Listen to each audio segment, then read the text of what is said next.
In the previous video that you watched, you will have learned how to create strong vertical trees with your crayons.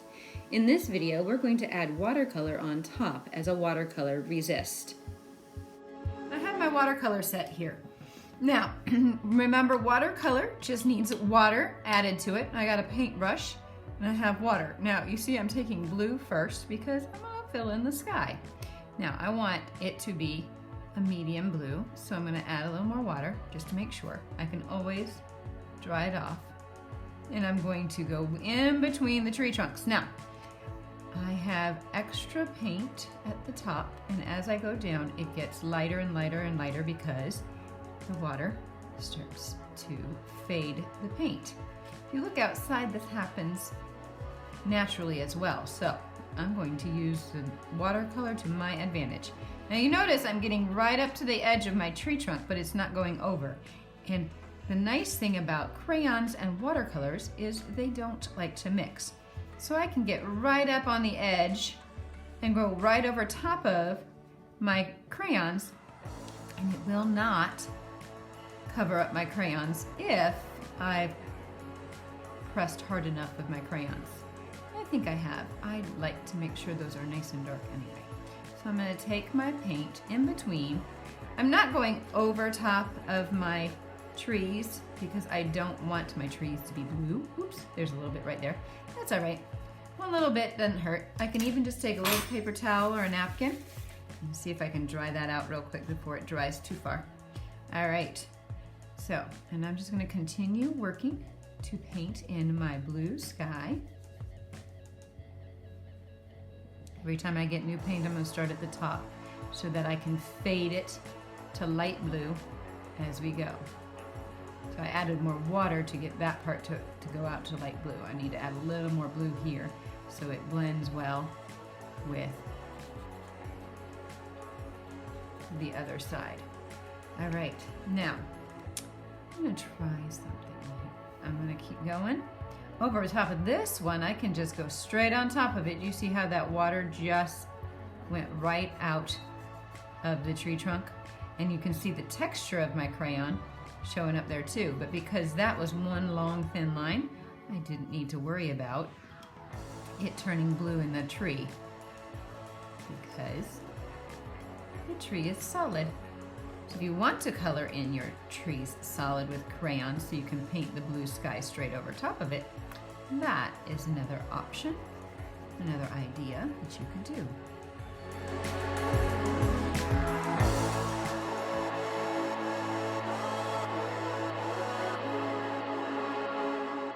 If I want to stop and see about a tree trunk, some dark brown in my tree trunk, paint right over top of it.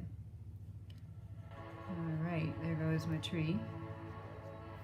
And then I can add green to my grass. And I'm going to paint up and down with my grass. Just so that, because the grass grows vertically, if I paint vertically, it starts looking more like grass. The texture of my paintbrush shows up. Notice I keep getting a little more water, adding a little bit more paint to it. You can see the texture of the green grass. I can even go over top of the blue a little bit and blend it together so that there's no extra spaces. This with crayons, I don't have to be as careful about being in between colors and stopping because the crayon is going to separate the colors for me nicely. It's like a coloring book. Now you can see right here where my paint has bled into its other color. I can take a paper towel or a napkin and I can blot it. If it doesn't go away, I can say, you know what, that's going to become my tree branches later on. I can add some tree branches to it. So no worries, things don't always go the way you think they ought to.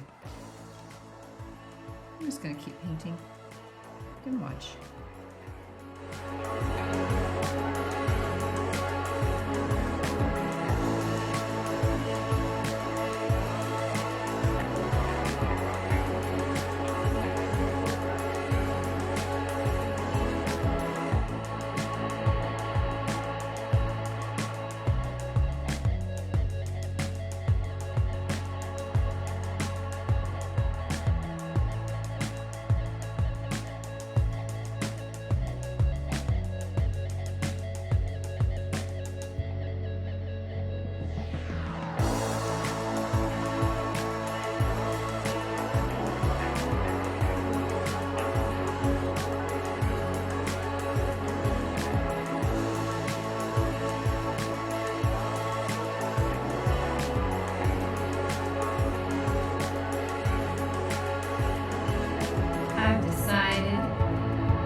watercolor didn't turn out as well.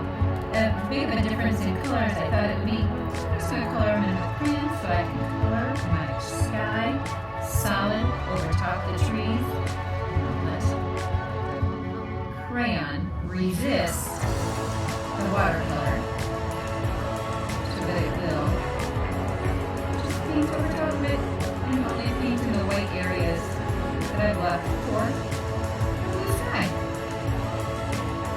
Again, I'm coloring vertically up and down with my tree trunks so that I can have it look and stay nice and strong and tall.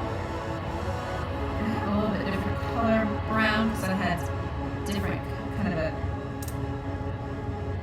tan color. Burnt sienna is what this one's called.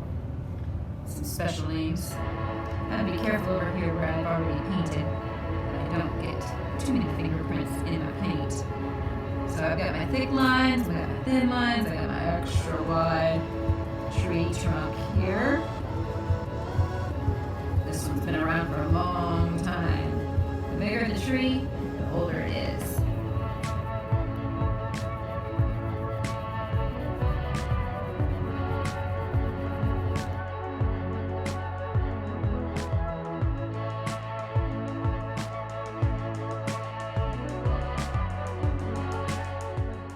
We'll keep going.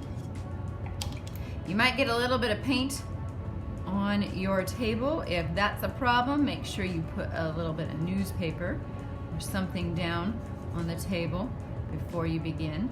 I am fine with getting a little bit of paint on my table because it is wipeable, and with watercolors they're very washable. If I go across, you can see in some of the little spaces between where it didn't quite get all white is turning blue, but that kind of adds to the texture of it. So I'm gonna just go ahead and spread this blue sky out. This is the way I could have done it to begin with. Just spread it out, get a little extra water to keep spreading. Notice I'm still fading the sky from dark at the top to light at the bottom, where it's further away. And if it doesn't fill in all the way, I could say those are clouds, but since I didn't do those over here, I might try and fill that in with a little bit more water. If you have a thicker paintbrush, sometimes that helps too, to spread the water out further. All right, let's get this corner here. There we go. Spreading it out. Gotta get a little more water. I'm gonna get more paint so I can spread it all the way from top to bottom.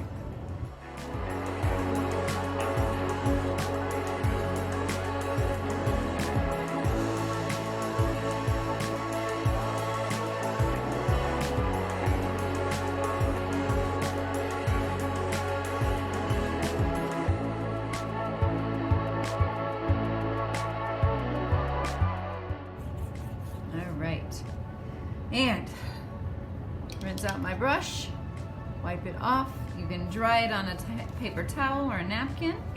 And if you have that tray that you want to save that in for good storage, you may. Putting my crayons away. And one more thing. This is completed. It's beautiful. I'm going to sign it. I'm the artist.